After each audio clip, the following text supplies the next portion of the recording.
Halo, assalamualaikum warahmatullahi wabarakatuh. Para pecinta misteri ya. Untuk di cerita kali ini adalah di teror jin lembu sura ya. Untuk ceritanya ini juga lumayan seram ya. Jadi kita langsung aja ke ceritanya ya. Di teror jin lembu sura. Selesai menikmati santapan malam sekira pukul 8 malam, terdengar seorang mengetuk pintu rumah sambil beruk salam. Aku menyahut dan segera beranjak dari duduk saat sedang bermalas-malasan di suasana udara yang cukup dingin. Maklum, baru saja turun hujan deras, apalagi di daerah Bogor yang memang udaranya cukup dingin dikala hujan turun. Setelah ku buka pintu, tampak seorang lelaki yang diperkirakan berumur 40 tahunan. "Maaf Pak, apa benar ini rumah Ki Ahmad Syarif?" tanya lelaki tersebut. "Benar Pak, silakan masuk," balasku sambil mempersilahkan para tamuku masuk ke dalam rumah. Setelah para tamuku persilahkan duduk, aku pun bertanya keperluan mereka mencariku. "Apa yang bisa saya bantu Pak?" "Oh ya Ki, perkenalkan saya Rozak. Begini Ki, kami ada masalah yang mungkin Aki bisa bantu kami. Beberapa minggu yang lalu kami membeli rumah di daerah Depok. Namun sejak kami tinggal di rumah tersebut, banyak gangguan-gangguan gaib yang kami alami. Terutama oleh ibu mertua kami. Hampir setiap malam, banyak barang-barang jatuh dengan sendirinya hingga pecah. Ibu mertua mendadak sakit lemah dan hanya bisa tiduran saja di dalam kamarnya. Tiap malam dia menjerit ketakutan sambil memegang lehernya, seolah-olah ada sesuatu yang ingin mencekiknya. Makin hari badannya melemah tak berdaya. Ibu mertua sempat kami bawa ke rumah sakit. Obat-obat yang diberikan rumah sakit tidak membuatnya sembuh. Kami sudah meminta tolong Ustadz untuk melakukan ruqyah pada ibu dan rumah tersebut, namun tidak ada perubahan. Kami bertanya pada ibu mertua mengapa kalau malam dia menjerit ketakutan sambil memegang lehernya. Dia menjawab bahwa ada makhluk menyeramkan dengan kepala seperti banteng datang ke kamarnya dan langsung mencekiknya. Ibu mertua kemudian membaca amalan-amalan yang dulu pernah diberikan salah seorang ajengan. Makhluk itu kemudian melepaskan cekikannya dan menghilang.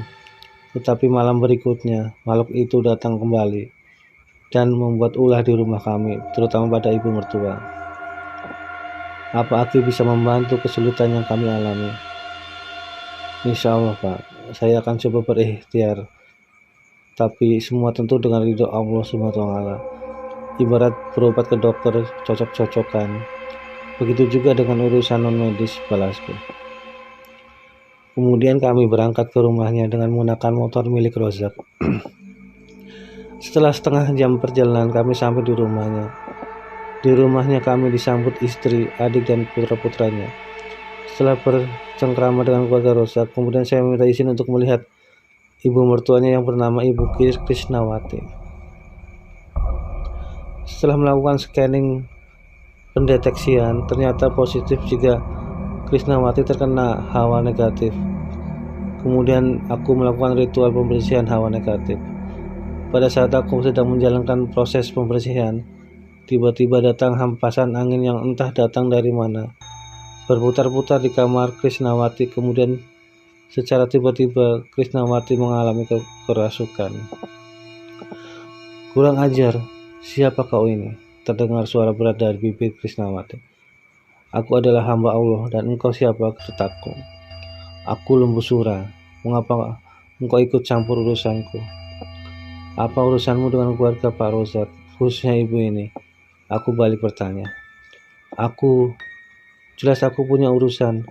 Aku diperintah seseorang untuk membuat keluarga ibu ini sekeluarga menderita. Aku akan buat dia mati perlahan-lahan. Siapa orang itu? Apa urusanmu? Jelas urusanku siapa pelakunya. Ada orang sakit hati pada keluarga ini, terutama ibu ini, dan orang itu datang ke tempat dukun, dan aku disuruh dukun itu untuk melakukan tugas ini. Lebih baik engkau pergi dan tidak melakukan teror lagi, kecuali engkau ingin melawanku, ucap Sergit. Kurang ajar, engkau menantangku tanpa dikasih komando lagi. Tiba-tiba Krisnawati mencoba menerjangku. Aku membaca amalan dan membuat Krisnawati terpental dan jatuh di kasur busa. Kemudian aku membaca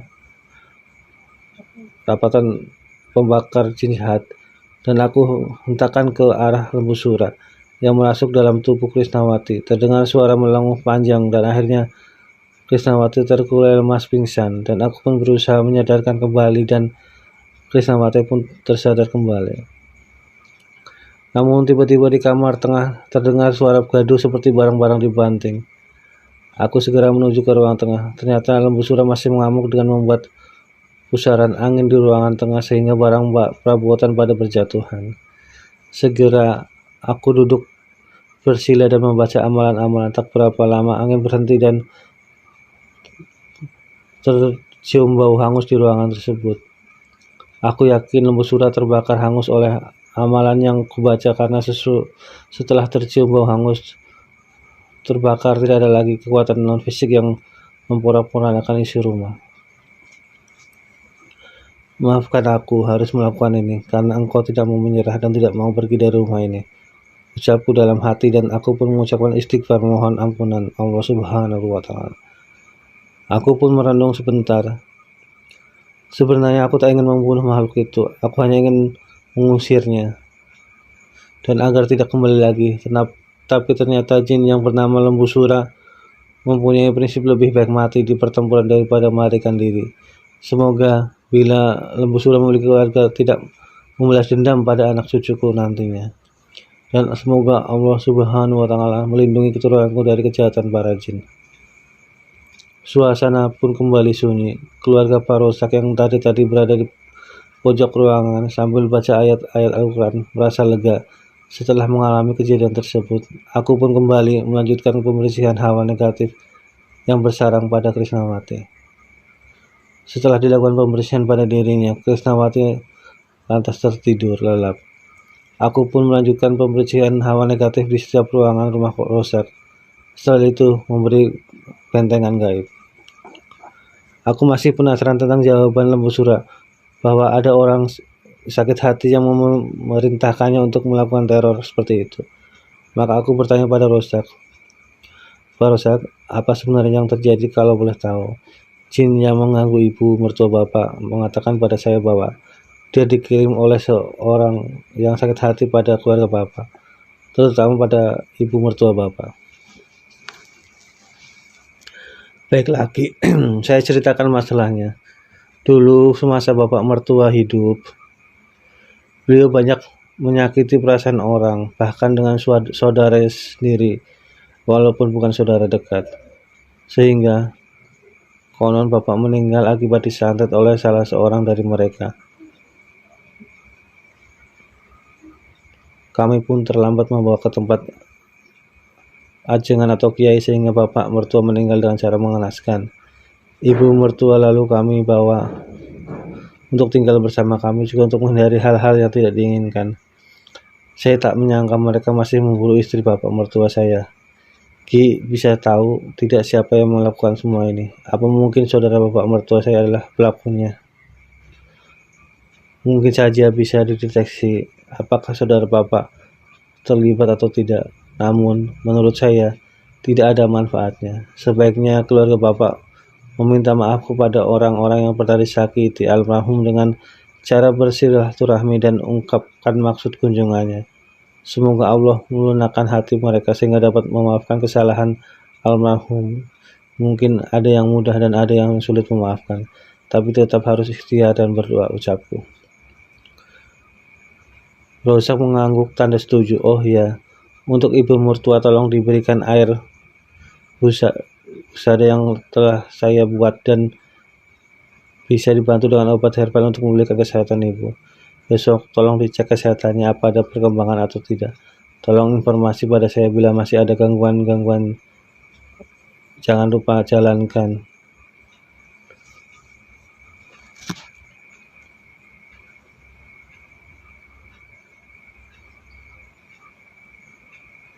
sholat 5 waktu, dan tiap malam bacakan di dalam rumah ini ayat kursi, Al-Ikhlas, Al-Falaq, dan An-Nas. Dan amalan ini ucapku sambil memberikan secari kertas berisi amalan. Nah, nama jinnya lembu sura ya Pak? Kok kayak di pewayangan ya? Tanya Pak Rosak. Rupanya dia masih penasaran. Lembu sura adalah sebuah nama, dan karena wujudnya mungkin seperti banteng atau lembu, dia menamai dirinya dengan lembu sura. Di pewayangan, lembu sura adalah nama dari seorang yang memiliki kepala banteng. Mungkin masih banyak jin yang bernama lembu sura, sama seperti manusia ada yang namanya Kresna, jawabku. Pak Rosak pun manggut-manggut tanda mengerti. Kulihat waktu itu sudah menunjukkan pukul 1 malam, dan rasa lelah sudah menguasaiku. Aku pun berpamitan. Rosak menawarkan aku untuk diantar dengan motornya, namun aku menolaknya. Aku punya instruksi bahwa akan ada serangan dari dukun yang menyuruh lembu sura. Dukun itu pasti dendam peliharanya tewas di tanganku. Aku khawatir mengenai keluargaku saja. Ketika sampai di depan rumah, aku membuat pagar gaib rumah agar tidak serang-serangan non-fat fisik tidak mengenai keluargaku. Setelah itu aku duduk di serambi dan bersiap-siap bila terjadi serangan gaib yang dilontarkan dukun tersebut. Mata terasa cepat sekali, dan tampaknya tidak tahan lagi menahan rasa kantuk. Dalam keadaan antara tidur dan tidak, tiba-tiba ada sebuah kekuatan gaib yang menerjangku. Aku pun nyaris terjungkal dan kepalaku dibuat terhuyung-huyung dan ingin muntah rasanya. Padahal aku yakin sudah membuat pagaran diri, tapi serangan gaib tersebut ternyata cukup dahsyat sehingga cukup berpengaruh pada badanku. Tak lama kemudian datang serangan berikutnya secara bertubi-tubi. Selama beberapa menit aku pun menyambut dan membalikkan serangan ilmu hitam tersebut ke pemiliknya. Setelah itu suasana hening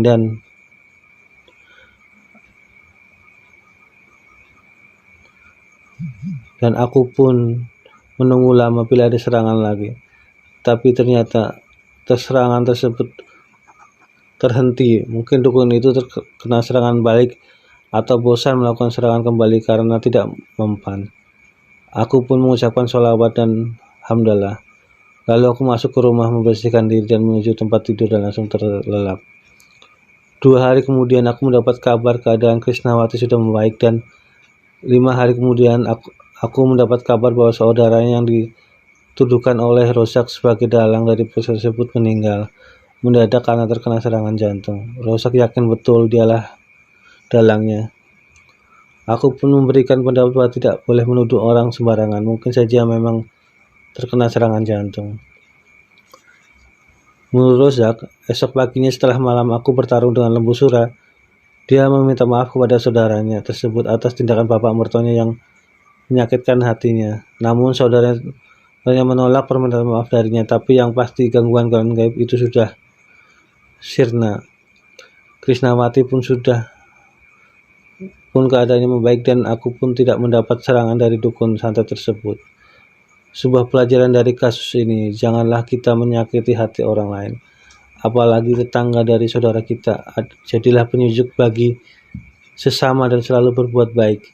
Janganlah menggunakan jalan yang salah bila mendapat perlakuan yang tidak baik dari orang lain, biarpun dari saudara kita, apalagi sampai menggunakan jalan sesat yang berakhir pada kemusyrikan. Selalu memaafkan kesalahan orang lain dengan hati ikhlas dan meminta maaf bila ada orang yang merasa tersinggung atau sakit hati oleh perkataan kita atau tingkah kita karena khilaf.